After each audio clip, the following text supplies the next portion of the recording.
Hello students, मैं उज्जवल कुमार वर्मा आज के इस वीडियो लेक्चर में अपरिमेय संख्या के बारे में चर्चा करने जा रहे हैं। तो अपरिमेय संख्या क्या होती है यह देखिए।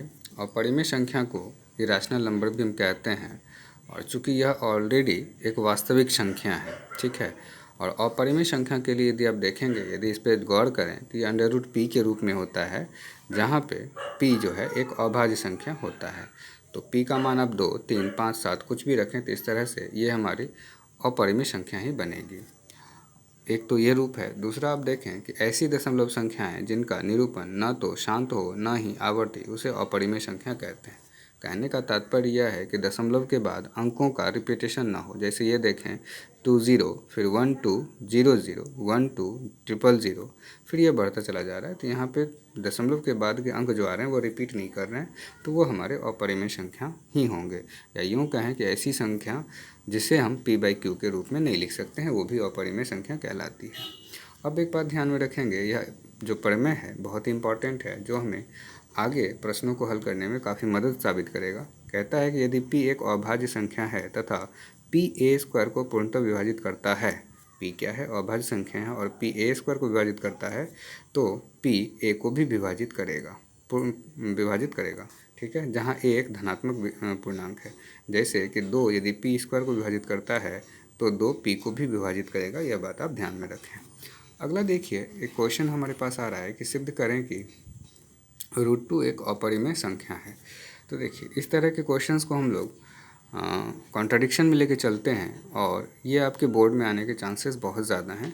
तो देखिए कैसे करेंगे। लगभग सारे क्वेश्चंस जो भी इसमें इस तरह के होंगे उनके एक ही स्टेप्स होंगे। करने का तरीका यही है, सिर्फ √2 है तो √2 रहेगा, और √3 है तो √3 होगा, √5 है तो √5 होगा, 2 की जगह 5 आ जाएगा। तो देखिए कैसे करेंगे। माना कि √2 एक परिमेय संख्या है। √2 क्या है, हमारा एक परिमेय संख्या है। तो परिमेय संख्या क्या होती है, जो p/q के रूप में लिखा जा सकता हो। तो अब आप यहाँ से देखें कि जहाँ p एवं q पूर्णांक संख्याएं हैं तथा p एवं q का कोई उभयनिष्ठ गुणनखंड नहीं है, ठीक है। तो अब जो समीकरण हमारा एक आया है, जहाँ q तो 0 नहीं है, तो इसमें क्या किया कि दोनों तरफ वर्ग कर दिया। तो जब दोनों तरफ वर्ग करेंगे तो √2 का स्क्वायर क्या आएगा, 2, और ये p²/q²। जब आप इसको क्रॉस मल्टीप्लाई करेंगे तो 2q² बराबर p²। तो इसका यह तात्पर्य हो गया कि p² जो है 2 के गुणांक में है। इसका मतलब है 2 p² को विभाजित करता है, तो 2p को भी क्या करेगा, विभाजित करेगा, जो हमने ऊपर प्रमेय में पढ़ा है, ठीक है। अब आगे देखिए, इसके आगे क्या है कि जब p 2p को विभाजित करेगा तो हम लोगों ने क्या किया कि p बराबर 2m समीकरण 2 में रखने पर, तो जो हमारा समीकरण 2 है वह देखें आप। समीकरण 2 आप ये देखें, 2 में यदि आप p की जगह पर 2m रखेंगे तो ये आ जाएगा 4m²। 2m का स्क्वायर बनेगा तो 4m²। तो फाइनली जो बना यह देखें आप,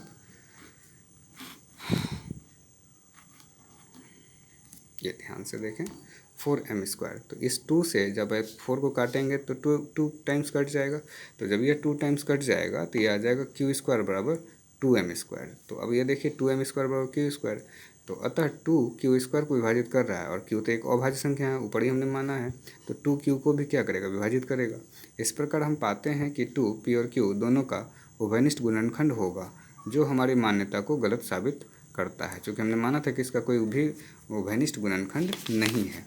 अब देखें, ऊपर में ही हमने माना है p एवं q पूर्णांक संख्या है तथा p एवं q का कोई उभयनिष्ठ गुणनखंड नहीं है, लेकिन हमें यहाँ पे उभयनिष्ठ गुणनखंड मिल गया जो 2 के रूप में है। तो इसका मतलब है कि हमारी मान्यता क्या होगी, गलत साबित हो गई। इसलिए √2 एक अपरिमेय संख्या होगी। तो नीचे में मैंने स्टार लगा के आपको बताया है कि इसी प्रकार हम सिद्ध कर सकते हैं कि √3, √5 वगैरह वगैरह जो भी है वो अपरिमेय संख्या है। बस 2 के जगह पे अब 3 या 5 रख करके चल सकते हैं। तो अब आगे देखिए, एक नोट में यहाँ आपको बताने जा रहा हूँ। नोट में क्या कहता है कि परिमेय संख्या में परिमेय संख्या को जोड़ेंगे तो परिमेय संख्या आएगी, यह तो तय है। लेकिन अपरिमेय संख्या में अपरिमेय संख्या को आप जोड़ेंगे तो यह परिमेय भी होगा और अपरिमेय संख्या भी होगा। जैसे कि 2 + √3 + 3 - √3, यह भी अपरिमेय संख्या है, यह भी अपरिमेय संख्या है। √3 दोनों साइड तरफ से कट जाएगा दोनों के, तो उस केस में हमें 2 + 3 = 5 जो परिमेय संख्या आया। तो इस प्रकार हम देख रहे हैं कि 2 अपरिमेय संख्या मिल करके हमें परिमेय संख्या ही दे रहा है। यह बात आप ध्यान में रखेंगे, ये काफ़ी इम्पोर्टेंट है।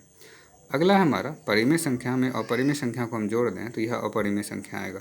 परिमेय संख्या जोड़ अपरिमेय संख्या, जैसे 2 परिमेय है और √3 क्या है, अपरिमेय है, तो 2 + √3 क्या हो गया, अपरिमेय हो गया। तो इन क्वेश्चंस को आपको बार बार देखना है, जो हमें बार बार एग्ज़ाम्स में आते भी हैं और हमें काफ़ी आगे के क्वेश्चंस को हल करने में मददगार साबित होता है। अब आगे देखिए, एक क्वेश्चन हमारे पास में यहाँ है, दर्शाइए कि 5 - √3 एक अपरिमेय संख्या है। तो फिर से हमने क्या करना है कि इसे एक परिमेय संख्या मानना है। माना कि 5 - √3 एक परिमेय संख्या है, तो परिमेय संख्या p/q के रूप में होगा, जहाँ q हमारा जो हर है वह 0 शून्य नहीं होगा। इसे हमने समीकरण 1 मान लिया।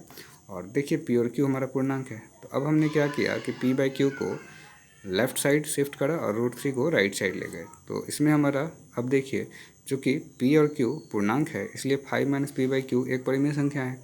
यह एक परिमेय संख्या हो गया। इसका तात्पर्य ये हो गया कि यदि यह परिमेय है तो √3 भी क्या होगा, एक परिमेय होगा। परंतु हम जानते हैं कि √3 क्या है, एक अपरिमेय संख्या है, इसलिए हमारी मान्यता क्या हो गई, गलत साबित हो गई। अतः 5 - √3 एक अपरिमेय संख्या है। अगला प्रश्न है कि दर्शाइए कि 3√2 एक अपरिमेय संख्या है। तो इसके लिए भी हमने क्या किया, 3√2 एक परिमेय संख्या माना और फिर 3√2 बराबर p/q लिया, जहाँ q हमारा शून्य के बराबर नहीं है। इसको समीकरण 1 माना। तो p और q जो कि पूर्णांक है, जब आप इसको क्रॉस मल्टीप्लाई करेंगे तो 3 इसके नीचे आ जाएगा। तो √2 बराबर p/3q। चूँकि p और q पूर्णांक है, इसलिए p/3q एक परिमेय संख्या होगा। अर्थात जब यह परिमेय संख्या होगा तो ये भी परिमेय संख्या होना चाहिए। तो √2 एक परिमेय संख्या है, लेकिन हमने तो साबित किया हुआ है कि √2 क्या है, एक अपरिमेय संख्या है, जो विरोधाभासी हो गया। तो इसलिए अतः जो दिया हुआ संख्या था 3√2 एक अपरिमेय संख्या है। तो इस प्रकार हमने देखे बहुत सारे क्वेश्चंस को जो अपरिमेय संख्या के कंसेप्ट पे आधारित था। और आप इस बात को बार बार रिवीजन करके देखें तो मुझे लगता है आपको बहुत सारी बातें समझ में आ जाएंगी और आपके 10वीं के एग्ज़ाम में यह काफ़ी मददगार साबित होगा। नेक्स्ट वीडियो लेक्चर में हम लोग अगले चैप्टर के साथ आएंगे, जो हमारा बहुपद है, जिसे हम चर्चा करेंगे। तो नेक्स्ट वीडियो का आप इंतज़ार करें। फ़िलहाल जितने हो गए हैं आप इसको रिवीजन करते रहें।